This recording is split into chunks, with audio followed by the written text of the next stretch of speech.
नमस्कार. प्रहार 24 तास सुपरफास्ट बातम्यांमध्ये आपले स्वागत. मूर्तिजापूरच्या केसरी नंदन कॉलनीतील घराला शॉर्ट सर्किटमुळे भीषण आग.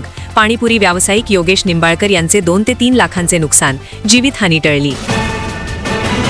भायखळ्यातील जयकृपा टॉवरमध्ये 4थ्या मजल्यावरून लिफ्ट कोसळली.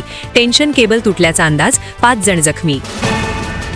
अकोला जिल्हाधिकारी कार्यालयातील शिपाई विष्णू पडगव्हाण यांचे महसूल विभागावर गंभीर आरोप. अन्याय व कारवाई प्रकरणी चौकशीची मागणी. कोल्हापूरच्या सरनाईक वसाहतीत 200 फूट खोल पाण्याच्या खड्ड्यात पडून 5 वर्षांच्या इझान बारगीरचा मृत्यू. खड्डा प्रकरणी मनपा कंत्राटदार वाद चिघळला.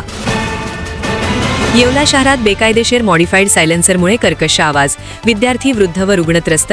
कारवाईची मागणी. सहकार विभागातील कर्मचारी सागर जाधव 10,000ची लाच घेताना एसीबीच्या सापळ्यात अटक. कर्ज मुदतवाढीसाठी पैशांची मागणी.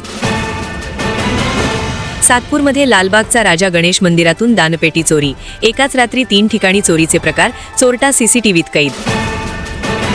नागपूर दीक्षाभूमीला सिंगापूर दुबई धर्तीवर विकसित करण्यासाठी हालचाल. वर्ल्ड क्लास डिझाईनसाठी निविदा प्रक्रिया सुरू. वाडेगावात पैशांच्या वादातून युवकावर चाकू हल्ला. पिता पुत्राविरुद्ध गुन्हा दाखल.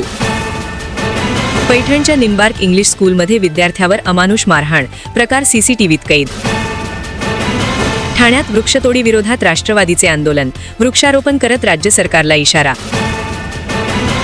नागपूर जिल्ह्यात वाळू माफियाची दादागिरी. उपविभागीय अधिकाऱ्यांच्या गाडीला धडक देत जीवे मारण्याचा प्रयत्न. ट्रक चालक अटकेत. या होत्या आजच्या सुपरफास्ट बातम्या. अधिक सविस्तर बातम्यांसाठी पाहत रहा प्रहार 24 तास.